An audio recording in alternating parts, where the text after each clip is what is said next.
Yeah, so I found that music back in like 2018, and then I started tapping in with them like closer to 2019, and we were just in a bunch of group chats. And, like even Shine, bro, like me and Shine were talking when he was like a jit, bro. He was like 12, 13 years old. But yeah, bro, like at this time there were just this wave of group chats. Like that was the thing at the time. It was just group chats. So like everybody had these little collectives with their group chats on Instagram. So even like artists like Wyland, even Yeat, bro, like I've known Yeat since like 2019 just through group chats. Really? Yeah, like it goes way back because he was in the same group, just kicking it with the same folks. So Summers and autumn. yeah. So when people say that they feel like you sound like Yeat, is that just them not seeing the influences that you both have from the same scene? I don't know. I just think that's funny, bro. I don't know. I think it's the white rapper thing, honestly. Yeah, it's either that or it's just I feel like if somebody says that, they just haven't listened to enough of like that type of music. Because it's like they hear Yeat because obviously Yeat is the most mainstream aspect that's came up from the underground. And then they're like, any rapper that's rapping on a beat remotely similar or anything, they're like, oh, that sounds like Yeat. You know what I mean?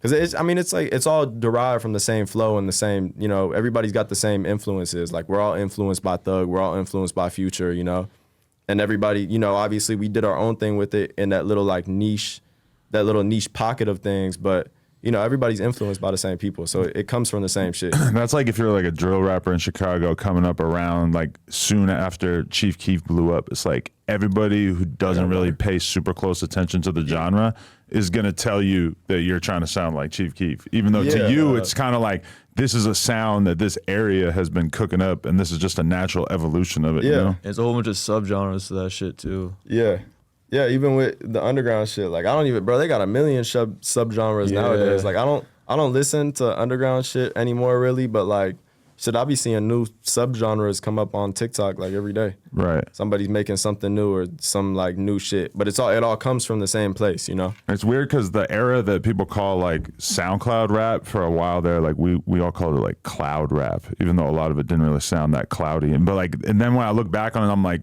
people really refer to Young Lean as having like pioneered that genre, but there was a shitload of SoundCloud rappers that we kind of put into that box as well. And then the mainstream narrative became, oh, this is SoundCloud rap. And like mumble rap and all that. Mumble rap, people just say that all the fucking time back in the day. Mean, bro? I was always doing interviews and having to defend mumble rap, but meanwhile being like, what the fuck? Like I know a lot of rappers. At that time, like that shit was so new to people. Exactly. Were like, what the fuck? Like mumble rap, because that's the era he's not of like rapping lyrically. Yachty and Uzi, like Uzi refusing to freestyle, Yachty saying that he didn't fuck with Tupac and all that kind of shit, like Lil Xan saying he didn't fuck with Tupac. That was such an era of like old heads going to war with the young generation, Yeah, and like I said, it's even kind of the same now, except the old heads are just like the next generation. You know what I mean? Like all the people who are used to listening to mainstream, they hear all this underground shit. And they're like, be like that. It's like this shit is trash. You know what I mean? It's the first reaction of defense. Yeah. That's real. Appreciate it, So bro. what's your relationship with like Yeat now? Cause y'all I haven't talked to him in a long time, but like so obviously I knew him just from group chats and shit back in like 2019, early 2020. And then when I had turned 18 in August 2020, I because before I was 18, bro, my mom never used to let me travel by myself or anything. So as soon as I turned 18, like literally the week after my birthday, I took a flight out to LA. Just to link like all my internet homies out here. We had like a little B&B in Orange County. And that's when I first met Yeat. Like he was living in Long Beach at the time. We went, scooped him, and we were just kicking it at the B&B, just, talking music shit. We were just a bunch of like homies at this time. Everybody was just cool and kicking it. Like, I remember that's the first time I met Bristow too, that same week. We hung out. Yeah. How much of an impact do you feel like you've had on his sound? Like how essential is this union that you guys got going on? I feel like even though we don't have like hella songs together, but I'm really like I give him a lot of like this dude be in the studio direction every and like time. taste shit. Not to sound like I'm a fucking A&R where I just sit back and go, the OMO cover was like his idea. Yeah, like a lot of the I don't know. I guess like a lot of the creative direction, even though that's like a terrible umbrella of anything can mean a creative director, but like. I do give him a lot of creative direction shit, and like he trusts my input on a lot of stuff. Because especially when like making track lists and stuff like that, like I always Bristow's hip, bro. He like this dude listens to a million different genres of music. Like he's tapped into everything. So, you know, if I'm asking when it comes to like something creatively, I'm always gonna go to Bristow and ask for his opinion on something because I just know Even his merch, knows, like some of his yeah. merch, I like came up with the designs and ideas for. But Hell yeah. I don't just sit back and take all the credit for it, but like Nah, yeah, it's just like we're like a big friend group and everybody just gives input. Like I love having input from 100 different angles, you know? So it's like, yeah, you know, I'll go and ask around, but this dude is like the first person I go to anytime. So yeah, he definitely, you know, has a big impact on a lot of the shit. It's crazy to see like the people in the group chats that you was in back in the day, because you got people like Fago, he was in there. Yeah, even bro, Fago, like I was in Fago's, not his first collective, but his second, or actually, shit, nah, it was his first collective. He had a first collective, it was called Run a World. And this was like, he used to go by I think it was like Trillinese, something like that. And he had just changed his name to Fago. And he had started this collective called Run a World. And I remember I posted this one snippet on my Instagram, and all his fans were commenting on it. They were like, yo, you should get Fago on this. You should get Fago on this. And I didn't know who he was at the time because, like I said, he was super small. He had like 2,000 followers at this time.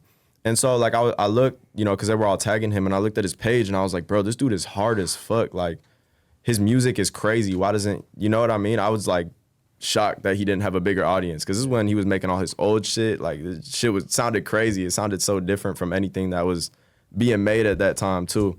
So I was like, hell yeah, I'm gonna lock in with bro. So like I hit him up, and I ended up sending him that open, and we got that song in. And then he hits me up like a day after we do that song, and he's like, yo bro, you want to be in like my collective? I'm doing this little collective with a bunch of artists, like we all just making music with each other type shit. So I was like, yeah. So like he added me to this group chat, and I was in that collective, you know, and there was like Bryce was in there, which is like his main producer. to this day. Yeah, to this day, Bryce is still his producer. And I'm still like, you know, me and Bryce still be talking here and there. But yeah, Bryce is in there. Shit, Wolfface Joey. Yeah. He's going crazy right now. Slump Six. Like, Slump Six is in like just hella like random people where you wouldn't even expect, you know what I mean? Which is like, it's crazy because you look back at shit like that and you're like, damn, bro, like this really used to be a little community, and now everybody's, you know, doing their own thing and everybody's got their own path. But it's cool to see like that everybody came up, you know what I mean? Like everybody that I was around came up. So it's like, it's really, it's like wholesome to see. Why you and Fago fall up? Shit, bro, honestly, I don't even know. It was about some dumb shit. Cause I was like 16, 17 years old. And then he was young too. And I think we just got into this big like argument in the group chat. And I don't even know like what it was about. Yeah. I was dating this girl like in high school, and I had added her to the group chat. And then me and her broke up. I only dated her for like a month. But me and her broke up, and then she goes in the group chat like talking crazy shit. You like girls in your group chats? No. Like, I've never. So that's the thing. Oh, okay. No, hell no. Because that could get like they're Yeah. already complicated enough. Yeah. You start Yeah, putting yeah. girls in there. Holy Nah, shit! so this girl was from my city, and I like, you know, Okay. I knew this girl, Like and a then real homegirl. She was like, she used to listen to all the same music, you know, which was like rare at this time because nobody was listening to that shit. And so like I added her in the group chat. I was like, oh yeah, like I'll introduce you to all these dudes that you listen to. I added her in the group chat, and then me and her broke up, and then she goes in the group chat like saying like, oh, like he broke up with me, like he hates me, like he's not shit, and you know what I mean. And I come in there and I'm like, what the fuck, like, you know. And there's a bunch of like Captain Save a Hoe ass dudes in there, so they're saying shit. And I'm like, Really? He trying to riz up your old. not Fago, but there was a bunch of like other dudes in there that are on some Captain Save a Hoe shit, because it's a bunch of young kids in there. So you know what I mean? Like an attractive girl comes in there, like, you know, saying this and that. Yeah, obviously all the young men are gonna go in there and Turn be like, on each other right yeah, away. fuck him. So it's like, yeah, bro, you know. And I don't even know like really what happened between me and Fago. That's the thing. It was really nothing. So like, you know, obviously years went by and me and him were good. Like I just seen him, we did Cole's 10-year for Lyrical. And we were just in the green room chopping it up for a minute. But yeah. Just some kid shit, bro. You know, I fell out with all those dudes and we're all cool And now. now when So you it's see like, him, it's all love. yeah, even the producers, bro. Like I fell out with them and nowadays, you know, I be getting on their beats and we be chopping it up. When you're that young and people start getting money and having egos and all this Bro, kind of shit at the yeah. same time, it's just like so inevitable because Yeah. dudes don't really have like the social skills to know how to navigate that shit until Yeah, bro, like, they get a bit older, I think. Even me, when shit started happening for me, like I wasn't necessarily young. I was like 19, but bro, shit just happened so fast. A lot of people don't understand when like shit happens with this music shit. Like when you get introduced to the industry shit, that shit happens so fast, bro. And sometimes, like, I mean, you see a lot of these kids crash out because it's too much for them. Like shit happens so fucking fast and they don't know how to handle it or how to process it, bro. And they get hooked on drugs or they get, you know, they doing shit that they shouldn't be doing and they crash out about it. 'Cause it's so much for them and they're not used to it. A lot of these kids come from places where, you know, they come out to LA and it's fucking insane to them. They're They like, have access to so much more drugs. it's like a whole new world out here, bro. For a Yeah. kid that's coming from like, you know, somewhere like a random spot like Louisiana coming out here, they're like, what the fuck? Like, this is crazy. Y'all live like this? Did know you what I get mean? caught up in that when you moved to LA, like partying too much and shit? Nah, I mean, Not really. nah, because I was always coming to LA like growing up. Like, and especially when I turned 18, I was coming out here a lot. We So kept like a good circle too. Like, yeah. I've always had like a good circle of people with me. But I mean, I was partying when I was younger. But like when shit started going up, and I was coming out here, I was really just focused on like staying on my shit and, you know, locking in. Cause I already, you know, I had seen a bunch of kids that I was cool with come out here and crash out. So it's like, I seen them. I'm like, shit, I don't want to be like him. He's broke now. He can't do anything for himself. I knew girls who like moved out here and then like 6 months later they had to go home and go to rehab. Yeah. Like Yeah, that bro. fast. Because they're like chicks who would like do coke and shit, but then all of a sudden they're in the club and they got rich guys like giving them coke. And it was just Man, over. those clubs are It's a treacherous. slippery bro. slope. I hate the club.